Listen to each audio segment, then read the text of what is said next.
प्रत्यक्ष कृपा। तो विश्वास करोगे तो सब कुछ होगा। लक्ष्मण तुम विश्वास कर लेना, जैसे इनकी तलवारें उठेंगी मेरे ऊपर तुरंत मेरा भगवान प्रकट हो जाएगा। अच्छा आपका भगवान? हाँ बिल्कुल होगा। और जैसे इन राक्षसों ने, इन राजाओं ने, दुष्ट राजाओं ने तलवारें निकाली और जैसे राम जी पर वार करना चाहा, दौड़े राम जी की ओर, उसी समय परशुराम जी फरसा लेके प्रकट हो गए। परशुराम जी फरसा लेके, अच्छा बोलो प्रकट हुए कि नहीं परशुराम जी जल्दी हुए प्रकट कि नहीं? तुरंत प्रकट हो गए। तलवार उठी और फरसा लेके परशुराम जी, और जैसे ही प्रकट हुए परशुराम जी को देखा तो राजा कुछ नहीं बोले, देखते ही सबने अपनी अपनी तलवारें फेंक दी। बोलो फेंक दी कि नहीं फेंक दी? लक्ष्मण जी बोले ये कौन प्रकट हो गए? क्या यही तो मेरा भगवान है? तुम कैसी बात करते हो? ये मेरा भगवान है, प्रकट हो गया देखो। कहे प्रभु आपका भगवान बहुत तेज तर्रार है हमारा भगवान तो बहुत ही ज्यादा सीधा साधा है। क्यों भाई? अच्छा लक्ष्मण जी के भगवान राम सीधे साधे हैं कि नहीं? सरल हैं। कहे लेकिन आपका भगवान तो बहुत तेज लग रहा है भैया। कहे आवेशा अवतार है। कौन सा अवतार है? राम जी के पहले परशुराम जी का अवतार हुआ आवेशा अवतार। बोलो भाई हुआ कि नहीं हुआ? नृसिंह भगवान का भी आवेशा अवतार है, नृसिंह भगवान का भी आवेशा अवतार। तो समझना बहुत अच्छी बात, बहुत बढ़िया। देखो दाई की विशेषता, 10 रुपया दिया और नारियल ले गई, वो 10 रुपया चढ़ा के फिर वहीं चढ़ा दी। क्या बात है भगवान। देखो इसलिए तो कहते हैं बुद्धिमान बनो, विवेक होना चाहिए। इसको श्रद्धा भी कहते हैं। क्या कहते हैं? श्रद्धा कहते हैं। चलो श्रद्धा का सम्मान होना चाहिए, है नहीं? श्रद्धा विश्वास रूपण, श्रद्धा की ही तो बात है। इसलिए आओ श्रद्धा है। जनकपुर वासियों में भी श्रद्धा ही है। बोलो श्रद्धा और विश्वास की भूमि है जनकपुर की भूमि। छत्तीसगढ़ भी श्रद्धा और विश्वास की भूमि है। ये भी साधारण भूमि नहीं है। यहाँ पर श्रद्धा और विश्वास है। विश्वास था कि 10 में नारियल मिल जाएगा, दुकान पे 20 से कम में नहीं मिलेगा। लेकिन यहाँ विश्वास है कि यहाँ क्यों मिल जाएगा। यही तो विश्वास की बात है, श्रद्धा और विश्वास। वाह धन्य है ठाकुर जी आपकी लीला, वाह भगवान की कृपा। तो आइए मैं आपसे चर्चा कर रहा था, क्योंकि आज तो समय में हम बंधे हुए हैं। 4:15 तक मुझे बोलना है और परशुराम जी आ ही गए हैं। तो चलो 5-7 मिनट में परशुराम जी महाराज को थोड़ा सा मानस के माध्यम से हम लोग समझ लें कि परशुराम जी का कौन सा स्वरूप है और कैसे कौन सा कार्य करने के लिए प्रकट हुए। तो परशुराम जी प्रकट हो गए। जैसे ही परशुराम जी को देखा तो फरसा डाल दिया। ओ सॉरी फरसा नहीं, राजाओं ने तलवारें डाल दी, कृपाण डाल दिया। बड़े बड़े अस्त्र शस्त्र राजा लिए थे, सब ने डाल दिए। लक्ष्मण जी ने देखा, कहे भैया कमाल है, आपके भगवान को देख करके अस्त्र शस्त्र सभी राजाओं ने फेंक दिए। बोले हाँ यही तो कमाल है, लेकिन और देखो आगे कमाल क्या है। कहे क्या कमाल है? जैसे ही परशुराम जी ने भ्रिकुटी टेढ़ी की तो जितने राजा थे पितु समेत कह कह निज नाम, लगे करन सब दंड प्रणाम। अपना नाम, अपने पिता, पिता के पिता, पिता के पिता के पिता, पिता सबका नाम ले डाला। परशुराम जी ने कहा कि तेरे पिता का क्या नाम है? कहे फलाने नाम, फलाना। अच्छा अच्छा फलाना नाम। अमुक सन में आपने अपने फरसे से उनका, वही उन्हीं का मैं नाती हूं। नाती होता है ना नाती, उनका मैं नाती हूं जिनका आपने। अच्छा तू यहां आया क्यों था नालायक? साइड में खड़ा हो जाओ, साइड में खड़ा हो जाओ जल्दी। यहां आने की क्या जरूरत थी? तेरा बाप नालायक था तो तू क्या लायक हो गया क्या? साइड में खड़े हो जाओ। किसके लिए आया था पहले ये बता, झूठ मत बोलना। क्या शादी कराने आए थे? अच्छा शादी कराने आया था। किससे शादी कराने आया था? जनक जी की बेटी से। अच्छा जनक की बेटी से शादी कराने आया था। तेरी उम्र क्या है? 90 रनिंग। अच्छा, बुढ़ापे में शादी कराने आया था? साइड में खड़े हो जाओ। ये फरसा उसी समय का है, ये बदला नहीं है। वो भी समझ गया कि मौत हमारी ललकार रही थी, हमको इंतजार, इसलिए बुला लिया मौत ने, और अब हमारा काम तमाम होने वाला है। क्योंकि परशुराम जी ने कह दिया साइड में खड़े हो जाओ, तो इसका मतलब यही है कि हम लाइन पर आ गए।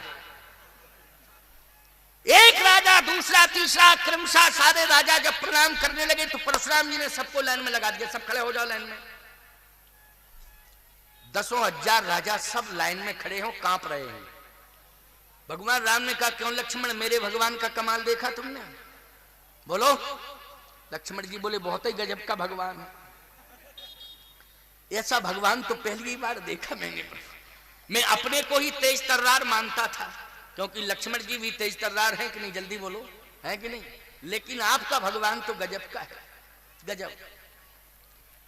10,000 राजा सब कांप रहे हैं। जनक जी आए, प्रणाम किया। परशुराम जी ने कहा, जनक, ये 10,000 राजा जो खड़े हुए हैं, बहुत भीड़ होती 10,000 की। 10,000 कम होते क्या?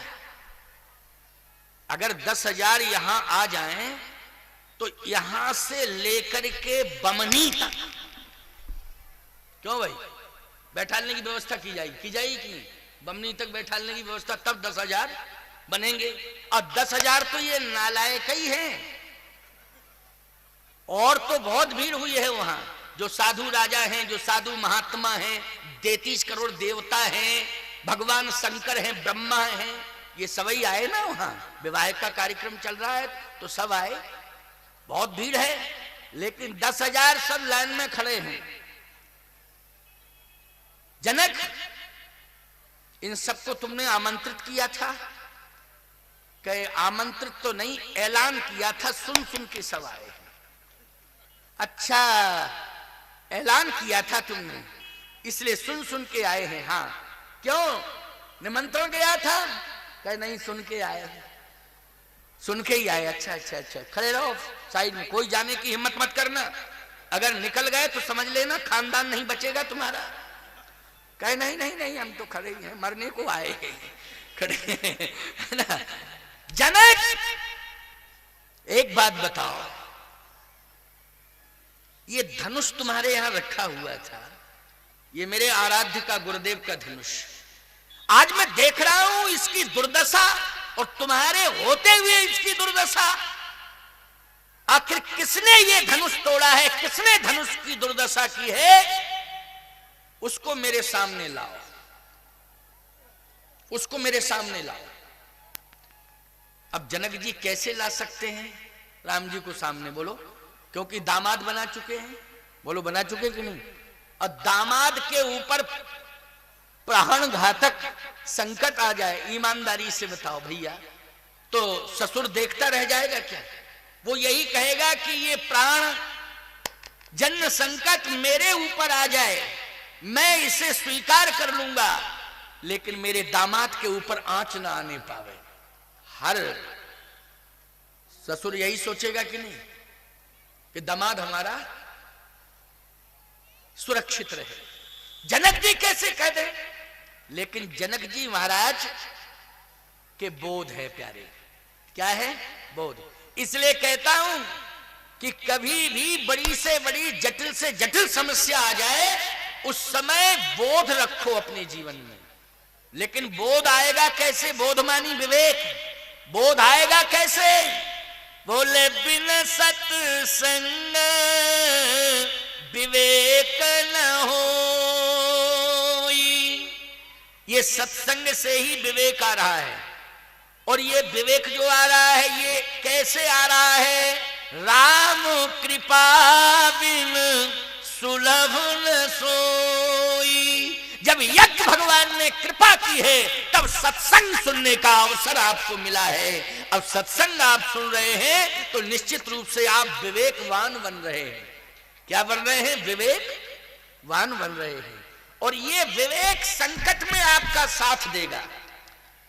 रुपया पैसा होते हुए भी जीवन सुरक्षित नहीं हो पाता है। बोलो भाई, बड़ा ऊंचा पद पाने के बाद भी हमारा जीवन सुरक्षित नहीं हो पाता है। लेकिन यदि हमारे जीवन में विवेक है तो निश्चित रूप से हमारा जीवन सुरक्षित हो जाएगा। मैं कहता हूं कि एक कथा श्रीमद् भागवत में आती है कि अजामिल ने नारायण, अब बोलो ईमानदारी से उसका विवेक काम कर गया। जैसे ही जमदूत आए और लेने लगे, उसको पकड़ने लगे, उसने कहा नारायण, तो बुला रहा था बेटे को, लेकिन ये विवेक काम कर गया कि बेटे का नाम ऐसा रखना चाहिए भगवान से संबंधित, कम से कम 10 बार बुलावे तो भगवान ही का नाम, तो भले ही बेटे को बुला रहे।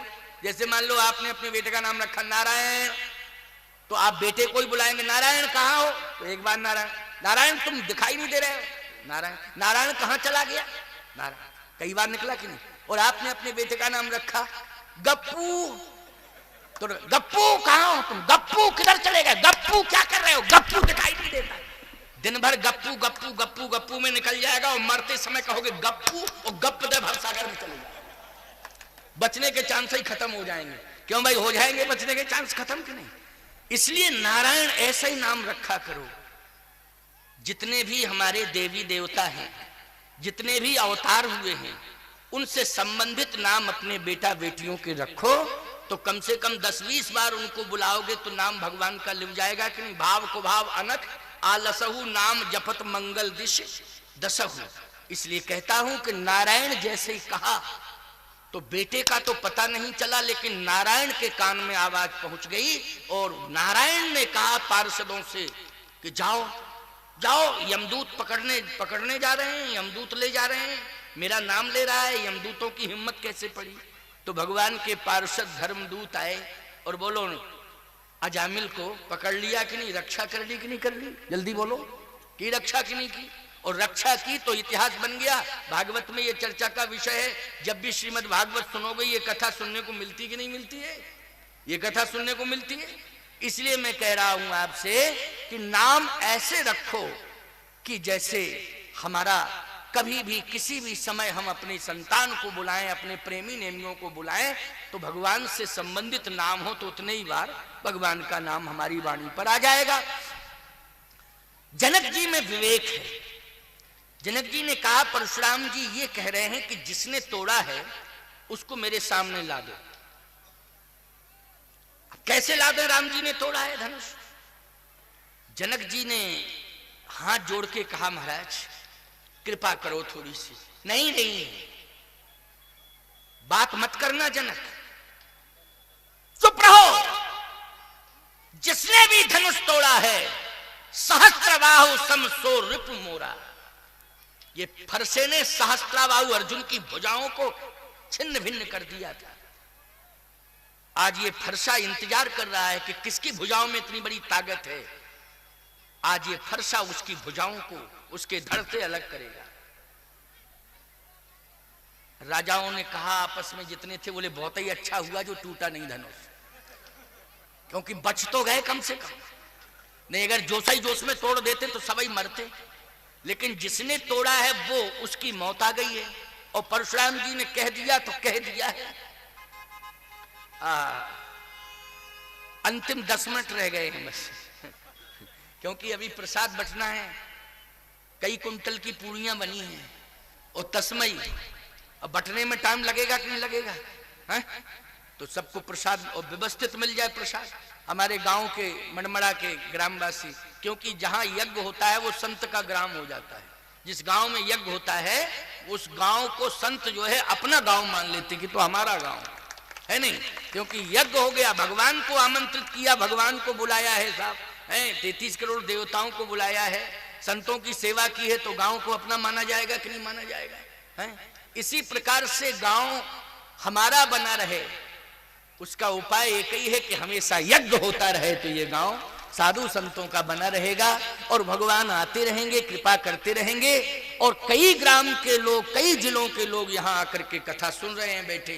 बोलो ये शोभा बढ़ रही है कि नहीं। इसलिए मैं कहता हूं कि इस पवित्र कार्य को चलते रहना चलाते रहना और ये पवित्र कार्य हमेशा होता रहे, इसके लिए हम भगवान से प्रार्थना करेंगे। लेकिन सत्संग के माध्यम से कर्णेंद्रिय के द्वारा तुम्हारे हृदय में वह ज्ञान और यज्ञ का ज्ञान और विज्ञान प्रवेश करा रहे हैं सत्संग के माध्यम से, कि भगवान इसी तरह से तुम्हारी सद्बुद्धि बनाए रखे कि ऐसे शुभ कार्य सदा होते रहें और तुम समस्त ग्रामवासी क्षेत्रवासी इस तरह से सहयोग करते रहो, आते रहो, ये कार्य चलता रहे। गांव के लोग बहुत बहुत साधुवाद आशीर्वाद के पात्र हैं। मड़मड़ा के लोगों ने बहुत ही तन से मन से सहयोग किया है और इसके लिए हम उन्हें हृदय से आशीर्वाद देते हैं। लखन लाल जी ने तन मन धन तीनों से सहयोग किया है। वो निश्चित रूप से वो उनके भाई बंधु परिवार, उनके प्रेमी, उनके ग्रामवासी, उनके क्षेत्र के सभी प्रेमी लोग, जितने भी प्रेमी और सम्माननीय आदरणीय लोग हैं, वो सभी मेरे द्वारा आज अनंत कोट आशीर्वाद प्राप्त कर रहे हैं। सबको मैं समान रूप से आशीर्वाद दे रहा हूं। अंतिम बात सुनिए, जनक जी ने बुद्धि का परिचय दिया। अब क्या किया जाए? आहा, जनक जी महाराज प्रणाम कर चुके थे, लेकिन जनक जी ने दोबारा प्रणाम किया। दोबारा प्रणाम क्यों किया आप सुनिए जरा। सीता जी को इशारा किया कि बेटी तुम दूर क्यों खड़ी हो, आओ। तो पिता इशारा करे तो पुत्री तो आएगी। छोटी सी जानकी है, 6 साल की उम्र है। छम छम छम छम करती हुई किशोरी जी पहुंच गई। 6 वर्ष की बालिका है ना, पहुंच गई। आहा, ईमानदारी से बताओ, 6 साल की बेटी किसी के आगे आ जाए, आंखों के सामने आ जाए, तो बोलो उस समय क्रोध करुणा में बदल जाएगा कि नहीं बदल जाएगा? क्रोध किस में बदलेगा? करुणा में। ये विवेक की बात है। जैसे ही जनक जी महाराज ने इशारा किया, अरे जनक जी चाहते तो कहते महाराज मेरे प्राण ले लो, लेकिन जिसने धनुष तोड़ा है वो मेरा दामाद है, उसके प्राण आप नहीं ले सकते हो। और यदि उसके प्राण लोगे तो पहले मेरे प्राण आपको लेने पड़ेंगे, और मेरे परिवार के प्राण, मेरे जनकपुर वासियों के प्राण, सबके प्राण आपको लेने पड़ेंगे, तब कहीं दामाद के ऊपर आंच आएगी। ऐसे नहीं आप प्राण ले सकते। वो लोग कह सकते थे कि नहीं। इस बात से विवाद बढ़ता कि घटता? विवाद बढ़ता। लेकिन वाह रे जनक जी महाराज, इसलिए कहते हैं कि जनक जी को अरे उस यह बात सुन करके क्रोध आना चाहिए था कि परशुराम जी किस प्रकार की भाषा बोल रहे हैं। क्रोध आना चाहिए था, लेकिन क्रोध नहीं, बोध। क्या बात है, बुद्धि ने काम किया और बुलाया अपनी बेटी सीता को कि बेटी आओ। और जैसे श्री किशोरी जी आई, जनक बहोर आई सिर नावा,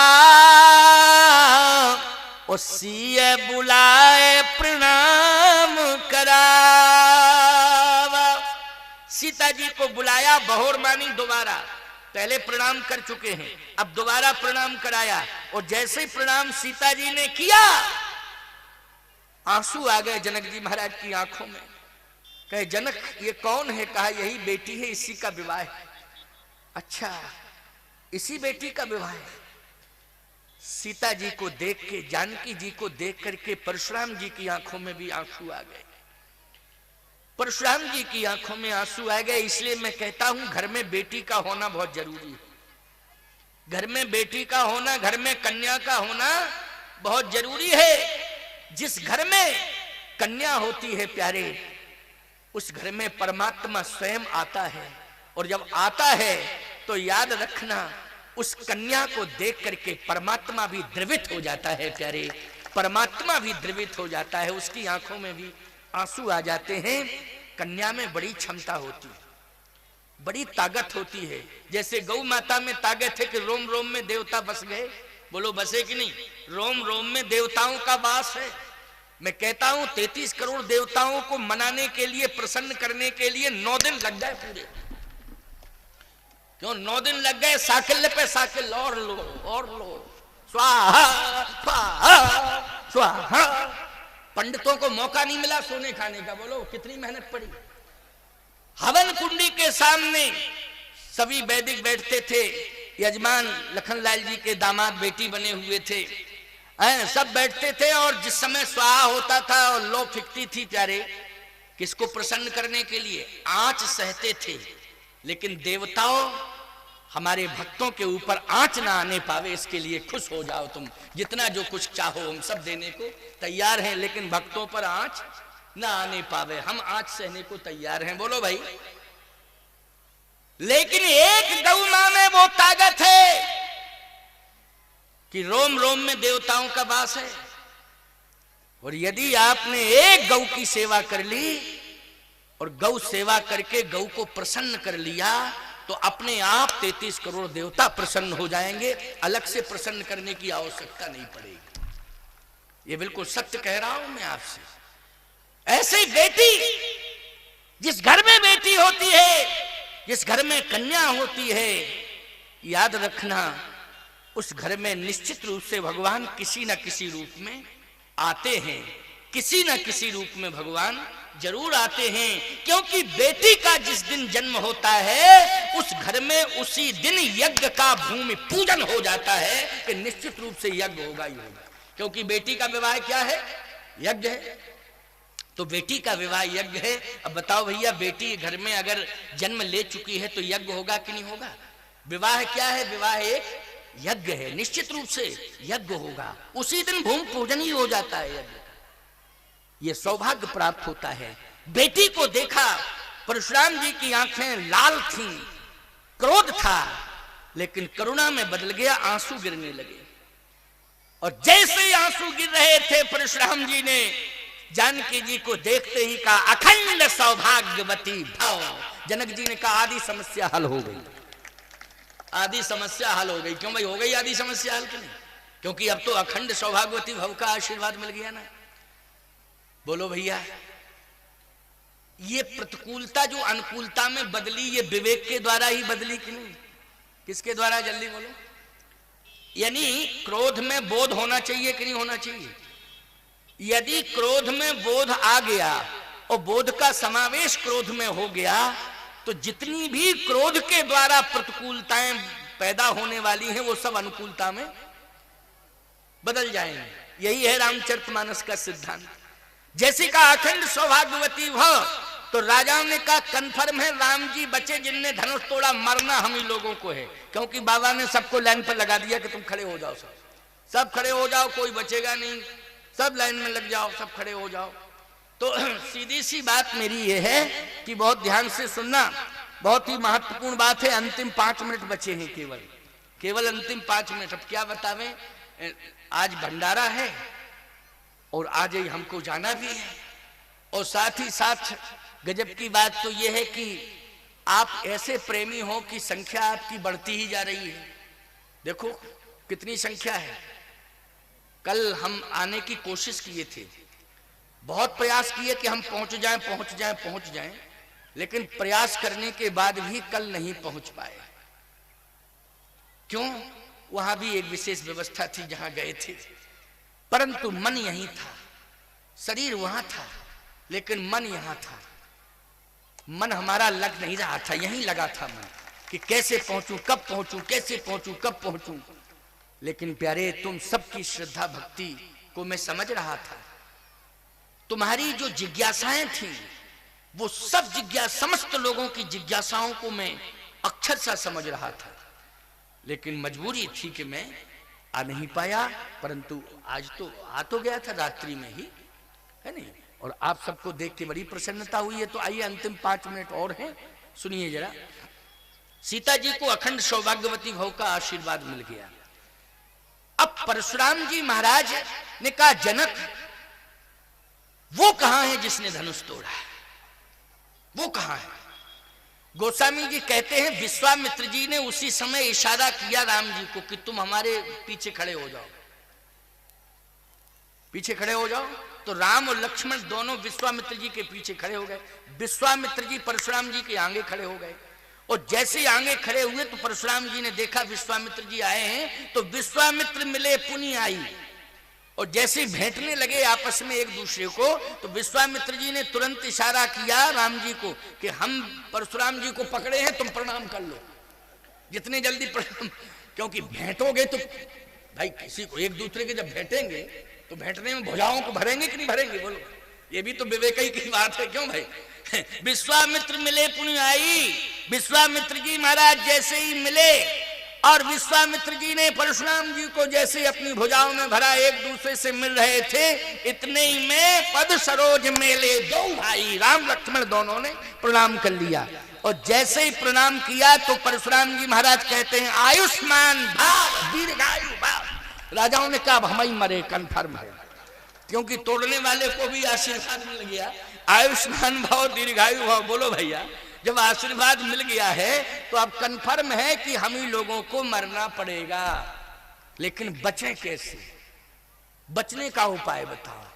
तो भैया एक बात बताएं, अब इनके बचने का उपाय अगर हम बताने लगेंगे तो 2-3 दिन लग जाएंगे, क्योंकि उसमें बहस छिड़ेगी, तभी तो बचेंगे। ये नहीं, ऐसे कैसे बचेंगे?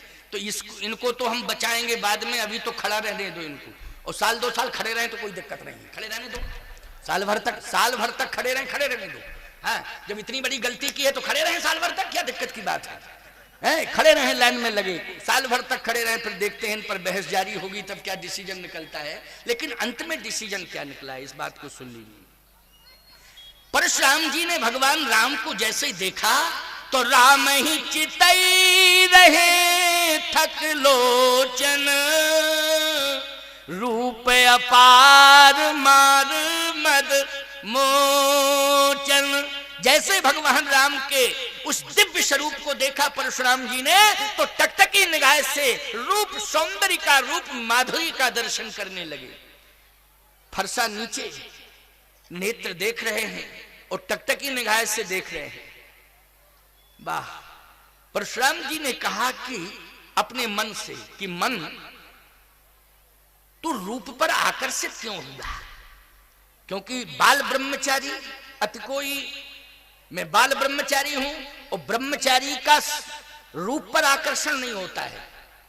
ब्रह्मचारी का रूप पर आकर्षण नहीं होता है, ब्रह्मचारी रूप पर आकर्षित हो ही नहीं सकता है। यदि वो रूप पर आकर्षित हो जाता है तो निश्चित रूप से उसकी साधना में अनंत व्यवधान पैदा हो जाते हैं। एक व्यवधान नहीं, कई प्रकार के व्यवधान पैदा हो जाते हैं।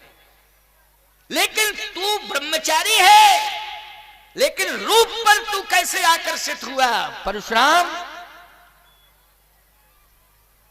अपने मन को कह रहे हैं, परशुराम जी अपने मन को कह रहे हैं, बार बार कह रहे हैं, बताते क्यों नहीं हो कि रूप पर तू आकर्षित क्यों हुआ? राम ही चितय रहे थक लोचन। फिर मन ने कहा कि विचार करो, क्रोध को हटाओ, थोड़ा बोध आगे लाओ, क्रोध को पीछे करो, बोध को आगे लाओ, समझ में आ जाएगा कैसे। और जैसे ही आंख बंद की तो प्यारे बुद्धि बोल पड़ी। क्या बोल पड़ी बुद्धि? कि आप ब्रह्मचारी हैं और ब्रह्मचारी, नैष्टिक ब्रह्मचारी कभी जगत के सौंदर्य पर प्रभावित नहीं होता है।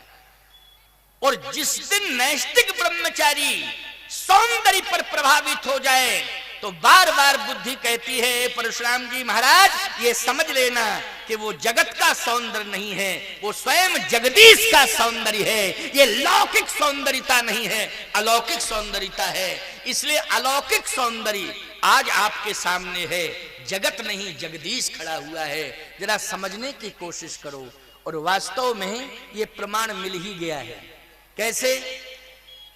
परशुराम जी ने जब बार बार देखा राम जी को तो उनके जो अस्त्र शस्त्र थे सब अपने आप सरेंडर हो गए। देत चाप आप ही चल गए, परशुराम मन विस्मय भयऊ, कहे जय जय जय रघुकुल केतु, और भृगुपति गए बन ही तप हेतु। अब इन राजाओं ने देखा कि हमारा हाई कमान सरेंडर होके वन चला गया तपस्या करने, तो अब हम लोगों को तो सरेंडर हो ही जाना चाहिए। तो जितने विरोधी राजा थे वो भी सब कहने लगे श्री राम आपकी जय हो जय हो जय हो जय हो, सब जय जयकार करने लगे भगवान राम की। तो ईमानदारी से बताओ, परशुराम जी महाराज संतुलन बिगाड़ने नहीं आए थे, संतुलन बनाने आए थे। और भगवान के विवाह को मंगलमय ढंग से संपन्न कराने के लिए स्वयं परशुराम भगवान बनकर के प्रकट हुए थे प्यारे। इसलिए हमें परशुराम जी के चरित्र को कभी विरोधात्मक दृष्टि से